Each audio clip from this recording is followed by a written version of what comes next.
Kirsty here from KirstyTV, and my guest today, Paul Gelder, an Aussie who is in LA, thought that we would sit down and have a chat. So he has led quite the life, everything from starting out as a drug dealer and in strip clubs through to becoming part of the Navy SEAL Force. And when life was interrupted by a horrific shark attack that left him with some choices to make. So you talk a lot in your talks about making better choices. It obviously wasn't just that one incident that kind of defined that idea of you having to make better choices. There were a lot of things before that. So where do you think it started for you? All the things that have eventuated through my life have been about making choices. And it started pretty early as well. I made a lot of bad choices. I chose to get involved with people that I probably shouldn't have, and I chose to continue that lifestyle, even though my parents frowned on it and ended up kicking me out of home as well.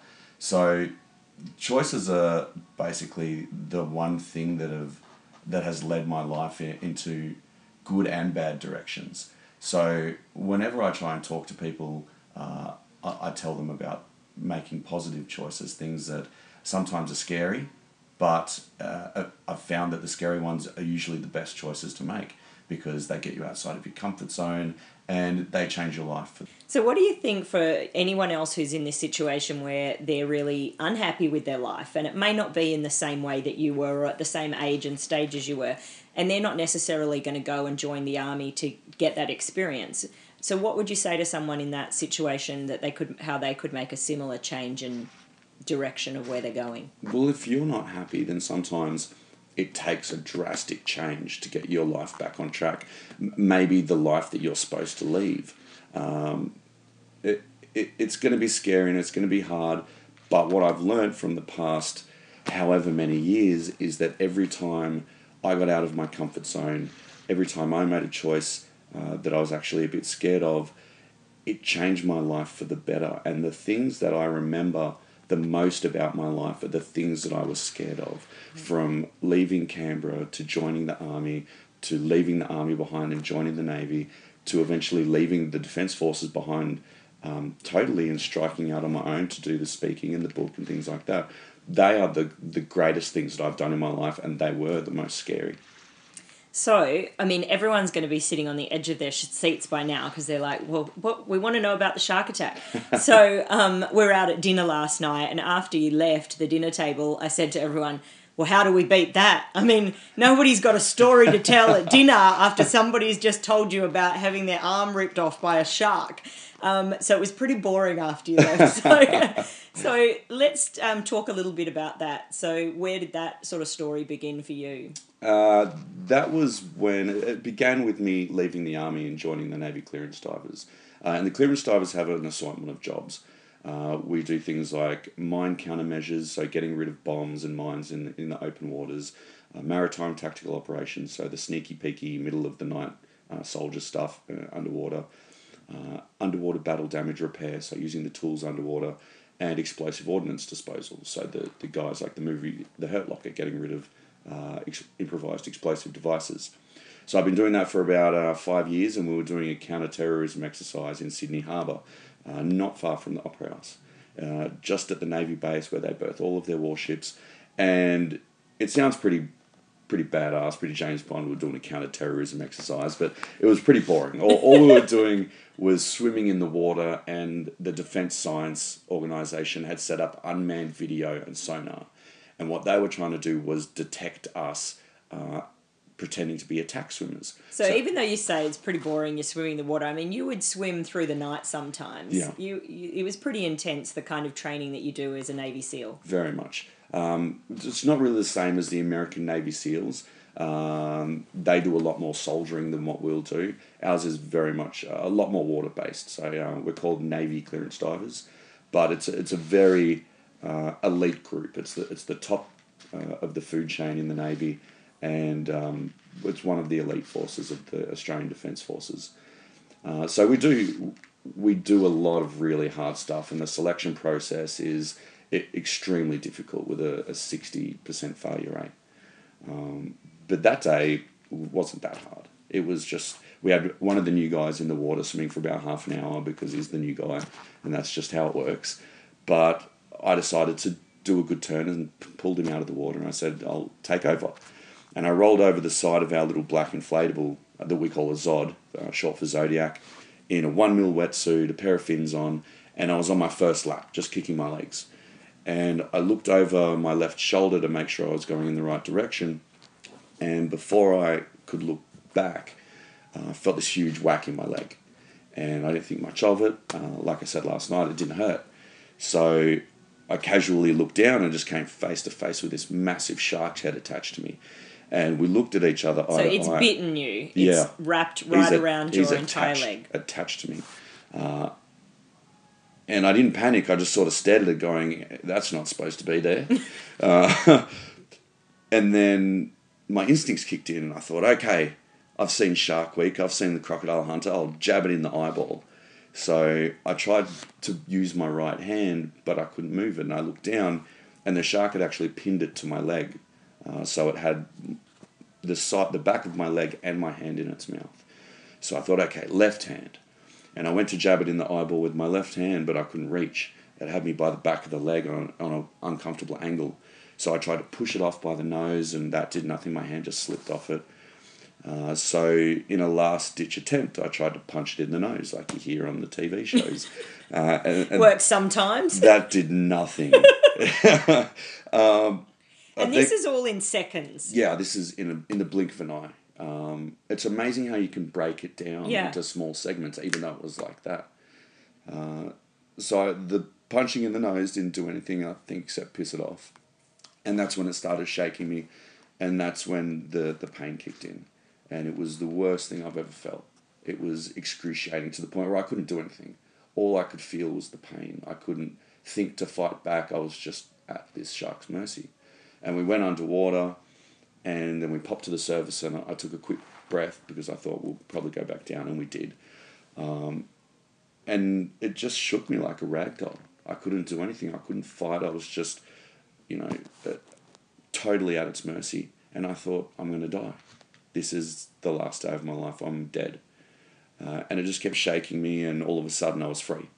And I don't know why, and I don't know how, and I popped to the surface, and I saw the safety boat in the distance, and I saw the shark's tail flick a big splash of water, and I just thought, I've got to get out of here, and I took my hand out of the water to take a stroke. He'd released you? Well, I didn't know what he'd done at that point, but he'd actually ripped out my hamstring and ripped off my hand. I saw some of the photos online. Yeah, they're pretty gruesome. Oh my gosh. And you said you've had people pass out in seminars looking at them. But literally, I mean, it must be very surreal even now to look back, because how many of us get a bite taken out of us? I mean, things happen all the time. People have accidents, cuts and scrapes. But other than when you're an animal, you don't really get something taking a huge chunk out of you. Yeah, it's one of our primal fears, I think. One of the things that people are most afraid of, being eaten alive. Yeah. And there's actual video footage of it, of the attack. Your attack? Yeah. Wow. And people say to me, how do you feel when you're watching this? And I don't see it from that angle. I had a front row seat, so watching that doesn't feel like it's me. Yeah. But you can see in the video where I went to take that first stroke, and I took my hand out of the water to take that stroke, and it was gone. My arm just finished at the end of my wetsuit. So I just went into panic stations, and I just started swimming one hand and one leg to get to the safety boat, and I thought I was going to die again. I just thought, there's no way I'm getting out of here. The shark's going to grab me again, and I'm going to die. Because I was struggling to stay afloat. But it didn't come. The shark didn't grab me, and the guys in the boat got to me and pulled me out of the water, and they sprung into emergency stations, and everything ran like a well-oiled machine. Their first aid training kicked in, and they basically saved my life. Well, and you were saying as well that when you saw that your hand was gone, last night you were telling us how you actually kept it out of the water because your safety training kicked in. So again, everything's happening in 10 seconds. I just can't even believe what the human brain can think of. Yeah, how the processes work. Remembered all of your training and what to do and what not to do is quite phenomenal. I guess that's the benefit of being trained by the military for a decade. Yeah. You are taught to remain calm under pressure in extremely stressful situations. Mm-hmm. And I guess some people do and some people don't. but I was just totally focused on staying alive. Well, and you know, a friend of mine, he was in a horrific fire accident. He burnt something like 60% of his body. And similarly, he'd had training around fire just, I think it was like a year before. So do you ever think sometimes that there were certain things that happened or in their, you know, your life and journey that were almost pieces to the puzzle that had you not had them, you wouldn't be here today? Very much so. The fitness, the intense fitness that I had, my medical training, all of those things came into play to keep me alive that day. And even after the attack and throughout the recovery, mentally and emotionally as well, having been through so much struggle in my earlier life, I guess made me a little more resilient than a person might normally be. So I realised that, you know, things are bad now, but I've been in bad situations before, and we can get through this and we can make it better, but it's up to us, you know. And what about on the flip side, or I guess the spiritual or your destiny side of things? I mean, you shared that you had a fear of sharks from a very young age. So do you feel almost like it was destined in some ways? Like I created it out of my fear. I don't know, because I don't know anyone who's been in the water since they were 2 and been so involved in swimming and had such a fear of sharks. And so do you think that there was a part of this that... I don't know. All I know is that the guys at work were amazed that out of all the people that could have got bitten, it was me.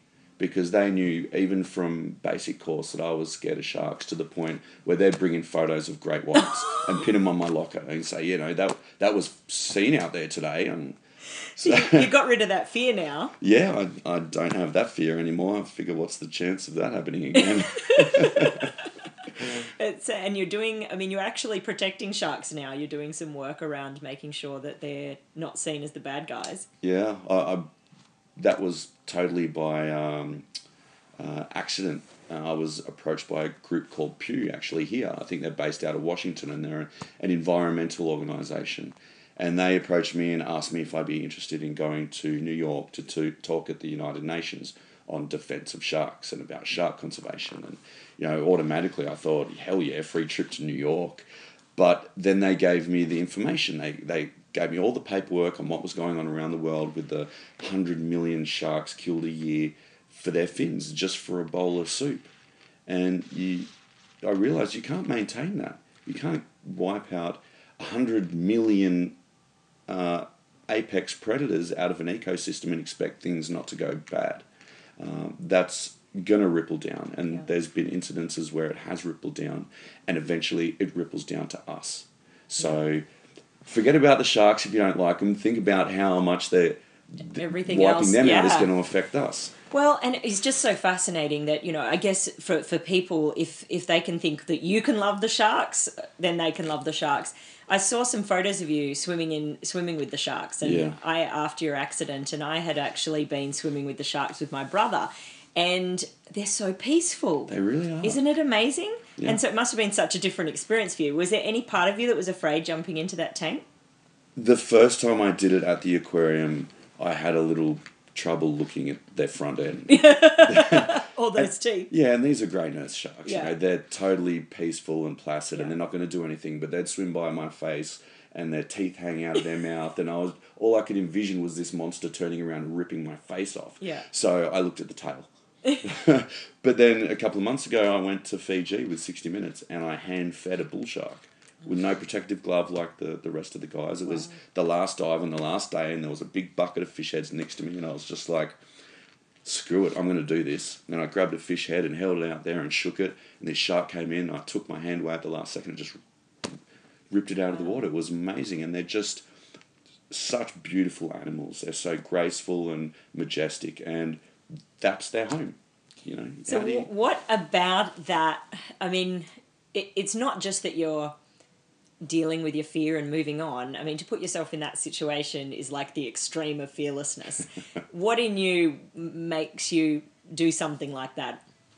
I think part of it is because I wasted so much time in my late teens and early 20s, that I feel like, okay, I've wasted that. Now I need to make up for it, and I need to live as full a life as possible with absolutely no regrets. Because although I don't like to look back and regret things, I did have a period there where I did some pretty bad things, and I was not a nice person. So now it's about making up for that lost time, trying to make a difference in my life and trying to make a difference in other people's lives. I just don't want to get to the end of my days and think, I wish I'd done this and I wish I'd done that. I want to get to the end and go, geez, I've done some cool stuff. I've lived a really good life and I've made a difference to other people. Well, I know that you're already starting to do that, so I'm sure that you're only at the beginning of that path. So let's go back to, directly after the accident. I mean, a lot of people talk about having those moments of why me, and obviously you get through that. But what was your sort of initial feelings that first week in the hospital? When I woke up, I couldn't speak. I had a tube down my throat, and they made me up a board with letters on it. And the first thing I actually tapped out to spell to my family and friends with there was effing shark. So I was pretty angry. I was pretty mad at sharks the first couple of months there. Was there any part of you that was annoyed at yourself for going in when you pulled the young rookie out? No, not really. I accepted that things could go bad in my job. In the previous decade, I dealt with bombs and explosives and tools that could rip your head off. And I rode a motorcycle, so it was going to be any number of things.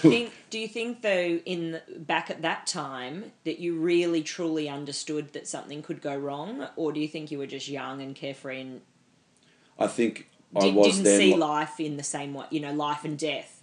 I think I saw it then as I see it now. Still, it hasn't changed. Mm-hmm. Everything will be okay. So you're not more careful? Not really. So you kind of think if your time's up, your time's up. It's all about measured risk. Okay. So I didn't do things unsafely. I did dangerous things safely, or as safely as they could be. Okay. And I do the same thing now. My life is no more coddled now. It's just as intense. So I didn't have a period of why me, and I didn't say it should be Lockie, and even though he felt that way, and I had to sit down with him and have a chat with him and say, this is okay. Don't worry about it. I'm glad it wasn't you, and I didn't want it to be me, but this is how the dice have played out. So what we're going to focus on is getting me better, and I want your help, and I want this guy's help, and I want Navy's help, and if I did need help, I asked for it. I tried to last as long as I could without it, because I realised that life was going to be pretty hard and I had to learn to do things by myself. So that's what I strove to do. Do you think, is there a part where it's really hard accepting that you have a disability? Have a what? But did you see it that way the first week? The first month, the first year? I was really scared. I was really scared about how my life was going to play out. I had visions of being in wheelchairs and people staring and being on crutches and people having pity for me and me being sad. But that vision, those thoughts turned me off that. That was what made me choose, I'm not going to be like that. I'm not going to give in, and I'm not going to be this stereotypical disabled person that people feel sorry for. That's not who I am. That's not my life. So I chose not to have that. And I figured if people are going to look at me and they're going to stare, then instead of the pity, I want maybe the awe or the feeling proud for the things that I achieved. So I put in hard work. I put in hours and hours and weeks and months of hard work so that I could achieve just as much as anyone else. And more. And sometimes more. Yeah. I think there's a lot of people that you'd be, wouldn't be spending the time at the gym that you do and adapting all the equipment so that you can continue to do your weights. Yeah, well, I wanted to go back to work. So if I was going to mix it with the younger guys coming through and my buddies, then I needed to be as good as them. So with one arm and one leg, I had to train 3 times harder to be half as good, but I still did it. So I heard in one of the interviews your mother said that you don't really accept weakness. Not really. I've been known to be pretty hard on the trainees that come through, because if I can do it, then they have to do it better than me. weakness is just, that's putting limitations on yourself. And we're not supposed to do that. So what do you miss the most? I miss my buddies, hanging out at work every day. And I miss, the guns and the bombs and the boats and the diving. So it's interesting, more than I would have expected you to say you miss something physically. So it's more for you, the loss of the change that's occurred has affected your work and what you were able to do. Yeah, because that was my fulfillment. Our jobs give us a purpose in life. And I didn't do clearance diving. I was a clearance diver. Mm-hmm. That was my passion. I really, really loved it. I do miss riding my motorcycle. I haven't mastered that art yet, but we'll see. I'm sure there's a way. Yeah. But everything else, I do. I miss being able to go for a run and just jump into the ocean and go for a swim instead of having to change legs. So there's a frustration that comes with having, multiple limbs, that you have swimming arms and, the weight when you're traveling and going through metal detectors. Yeah, there's a lot of deep breathing going on. Cutting steaks. So what's been the biggest frustration for you? It's the smallest things. You think it's the big things, but it's the things that are small because they're supposed to be so easy, like opening a can, using a dustpan and broom, threading your buttons and trying to thread a needle and sew buttons and things like it's the small things that are infinitely frustrating. Were you a patient person before this? No, I don't like waiting. Well, I could always do things really quickly, and now it's like, okay, take a deep breath, because if you don't, you're going to throw something out of a window. So it's I found a cheaper way to do it. Just relaxing, patience and perseverance are key. So when this all first happened, obviously there's a certain transition in accepting it. What do you think the stages, did you go through the grieving and the anger and all of that? Did you go through kind of the 5 stages? No one really ever laid it out to me. I didn't have a counsellor to talk to. They did send one, but it came very early on, in about the first 10 minutes of talking to her, that she didn't really know how to deal with someone like me. Like a very high-end person who didn't really need to talk about feelings. The way I felt about it was, okay, if I can get my body going, my mind will follow. Mm-hmm. Because I'm a very physical person, and not having the physicality is what is going to drag me down.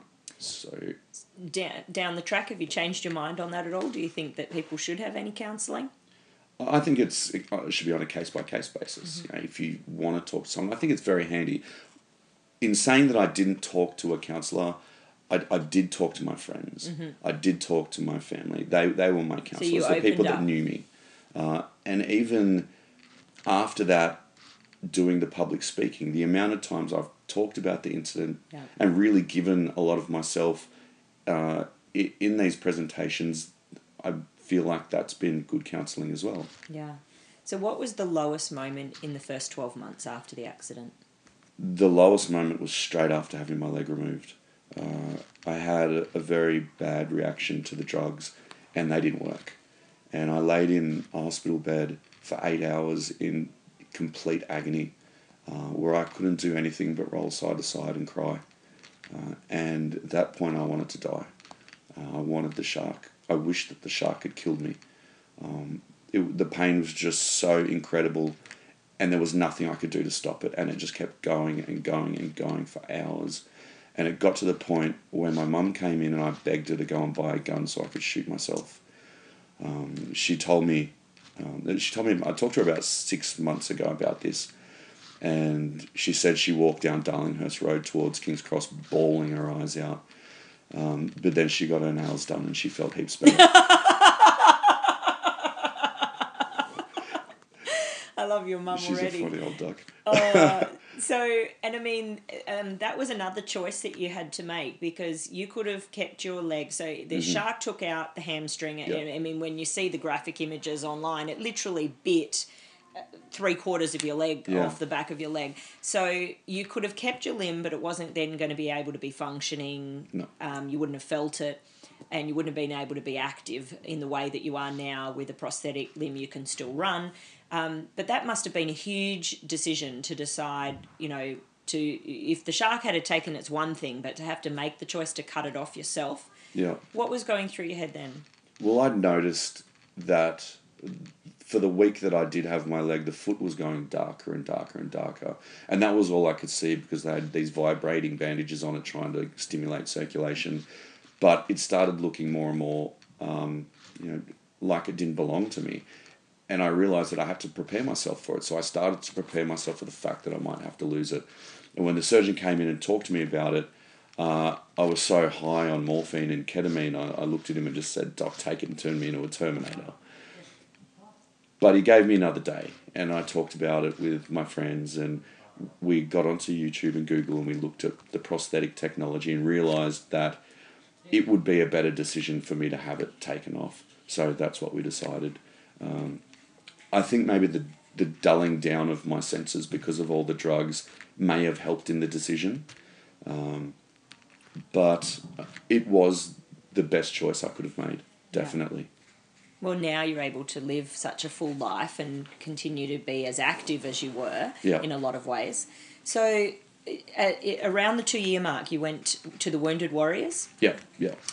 What was that experience like? Some people might not know what the Wounded Warriors is. So what we went and competed in was the Wounded Warrior Marine Corps trials.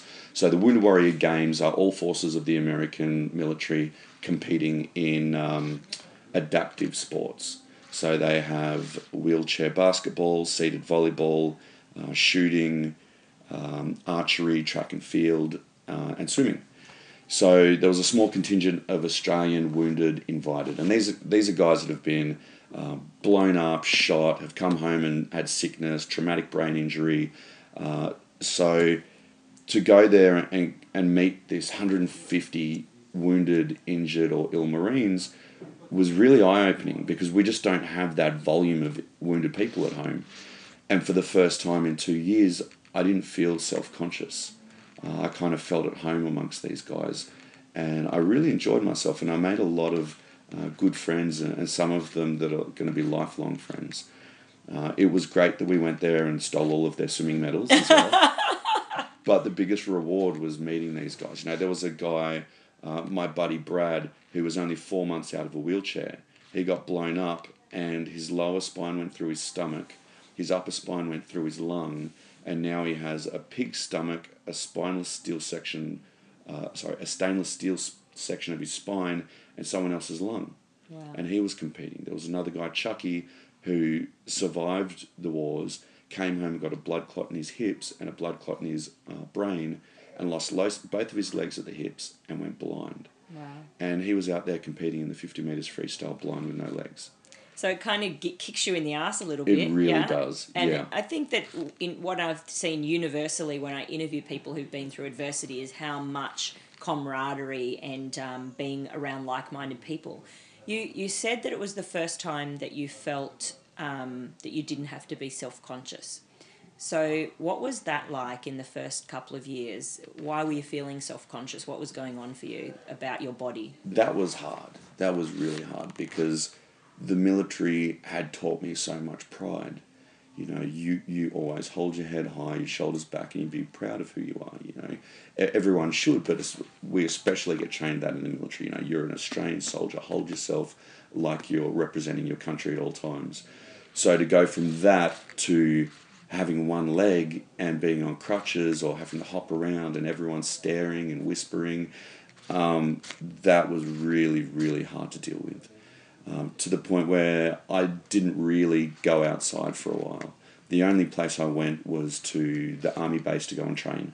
And then I'd go home, and by that stage I'd have to take my drugs, and I'd just hang out and I'd watch movies and try and learn about how I was going to do the things that I wanted to do again. So that you haven't grown an arm and a leg since the accident, I assume. So you still That'd be a neat trick, wouldn't it? Yeah. So the reality is you haven't changed, but your perception has. How you carry yourself has. How you showed up last night. The physiology of how you carry yourself. So what was that transition? What went on in your mindset that you stopped feeling uncomfortable in how you were being perceived and started being confident in how you look again? I just figured that if people were going to stare, if people were going to look at me and they were going to whisper, then they might as well stare out of maybe awe, or if they're going to whisper, it's going to be, wow, look how well that guy walks, or look at that guy's amazing robotics and technology and things like that. The Terminator. So, yeah. So you wanted to you really did want to become the Terminator. Yeah, well, I wouldn't pass it up. I don't know. Well, you've gone for black. Black is kind of the look that you have going on there. Yeah, well, I just figured if it's going to look... Pink didn't work for you? I tried pink, it just didn't match my eyes. Pink and blue, So I chose stuff that was going to look badass instead of fake. So tell me, you last night you said that you don't like to see it as a blessing. You're not one of those people that kind of says, this is the best thing that ever happened to me. Yeah. How do you see it? I see it as... It's something that changed my life in a positive way because of the choices that I made. I see it as an incident, as a life lesson. My problems that I have are no bigger or better than anyone else's. They're just a little bit different, and the physical tools that I use to manage with them are different to other people's, but the emotional and mental tools are the same as everyone else's. So it's just another problem or struggle that I have had to overcome. What would be the greatest tool in your toolkit that you think that others could use? The greatest tool that I feel I've come to a realisation about is knowing your triggers. So knowing what causes you to be sad or mad or angry or jealous, and also what makes you happy, positive, motivated, and joyful. Mm-hmm. Because as soon as you realise that, say, getting into an argument with your spouse causes you to get really angry, you can combat that by going, okay, well, I don't need to argue. I can discuss this, or I can manage this in another way.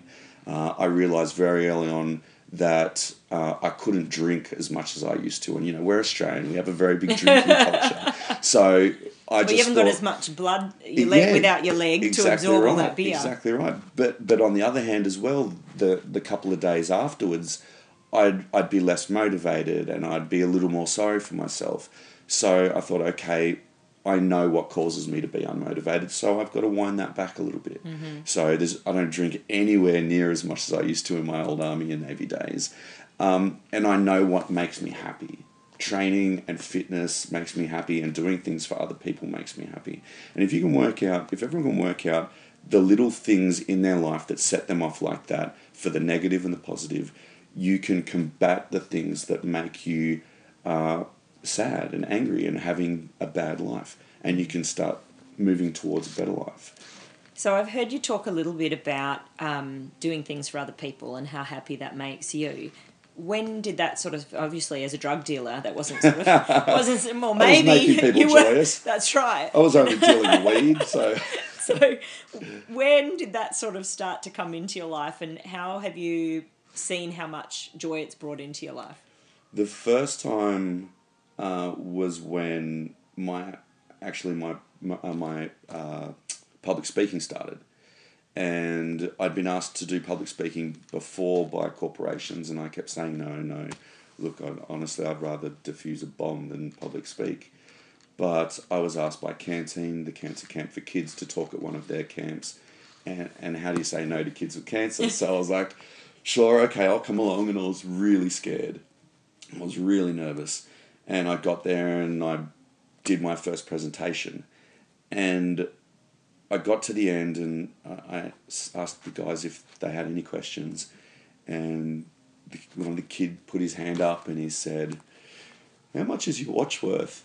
And I was like, all right. And then another kid said, "Oh, are they the new Nikes?" And I was thinking, what? And then one goes, "Have you ever killed anybody?" And I'm like, oh my God. But I walked away from that with this sense of reward and fulfillment that I'd never had before. I'd gone in there and I'd told these kids a little story, and for a brief moment maybe I'd helped them forget about their illnesses and forget about their sicknesses. And they also gave me something to remember as well. I met a guy, a 19-year-old kid there, and he went to sleep one night, and he woke up 2 months later with meningococcal and didn't have his hands or his feet. So when I have a bad day, I think about him and some of the other kids I've met since then, and I think, I don't have any problems. I deserve to be happy and positive and motivated because there's people out there in the world with real problems, and maybe instead of feeling sorry for myself, I can try and help some of them. So if you had a minute, you've got the entire planet's attention, and you've got a minute to tell them one message, what would you say? I would say human beings are not born with a single instinct. We're the only animal on the planet that's not born with a single instinct. We don't pop out and go straight for the nipple. We don't get out and start trying to walk. We are basically useless. Everything that we do has to be learnt, practiced, perfected, and put into action. Everything. From our sports to our work to the basic things like walking and speaking and learning our times tables. I just figured that happiness, motivation, and positivity are just like that. Everything has to be practiced, learned, put into practice, perfected, and that's just how we develop it. And it's not always put into practice, perfected. Yeah, sorry, learned, practiced, put in. Oh, now I forget. Learned, practiced, perfected, and put into action. Okay, four things. We got it, everyone? But it's not easy. No. If we practice our sadness and we look at the negatives all the time, that's how you get sad. Like depression is defined as long, intense periods of sadness. Yeah. And that's because you practice that. I'm not talking about the chemical imbalances and the doctor stuff. I realise there's that. But sometimes there's just sad people. Yes. So if you can practice your motivation, practice your positive, practice looking at the bright side of life, practice looking at the good things that you have or the good things that you can achieve if you stay motivated. I do that all the time because it's not a resource that can be just given and it's always going to be there. Yeah. It always has to be topped up. I like that. So what would you say to your 20-year-old self? Get the hell out of Canberra. What was ahead for him? Yeah, there's some trying times ahead, but I'd say just try and be happy. Just keep doing what you're doing. You're eventually going to get there. I don't think I'd change a thing. You think you're making better choices now? Very much so. And even though it took some extremely hard days, it's made me who I am now, and I'm a pretty happy person. You are. Well, high five. High five. That's how I like to end my interviews. High fives are a hug. So thank you so much for being here. I've had such an absolute pleasure. I could talk to you all day, but I don't know if they'd listen all day. So we'll leave it there. Thank you very much. Thanks for having me.